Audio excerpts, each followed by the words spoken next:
Jadi saat scene B dirubah, scene A juga ikut berubah. Di video ini gue nggak bahas frame dan kolom maupun teknik animasi di OpenToonz.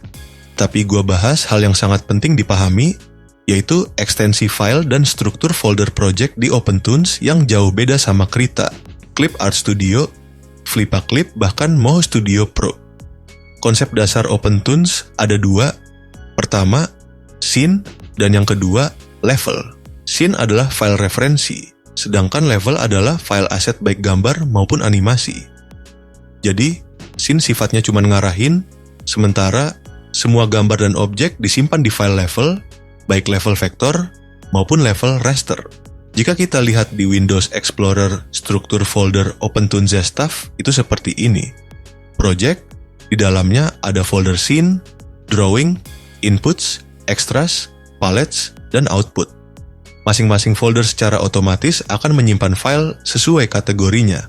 Folder scene berisi file dengan ekstensi .tnz, yaitu file utama dengan fungsi menyimpan X-sheet atau timeline, posisi kamera, timing animasi, serta referensi level. Perlu diingat file .tnz ini tidak menyimpan gambar.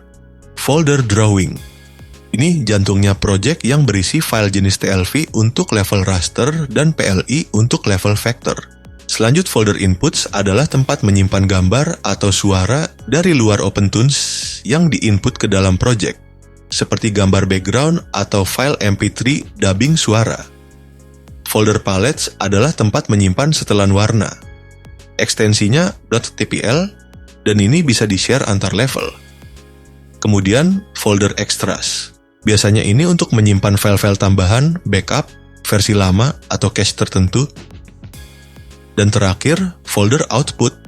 Ini adalah tempat file hasil render, bisa MP4, MOV, atau image sequence. Masalah yang sering dihadapi pemula adalah sync problem, edit satu file lain ikut berubah. Ini terjadi karena kedua scene menggunakan file TLV atau PLI yang sama. Sebagai contoh, scene A.tnz menggunakan run.lv dan scene B.tnz juga menggunakan run.lv. Jadi saat scene B dirubah, scene A juga ikut berubah. Solusinya adalah duplikat file TLV atau PLI lalu rename. Atau jika teman-teman mau langkah yang lebih clean, yaitu dengan copy project. Tutorialnya udah gue bahas di video ini. Oke, sampai di sini dulu. Semoga bisa menjawab kebingungan teman-teman. Jangan lupa like dan subscribe. Dan sampai jumpa pada tutorial selanjutnya.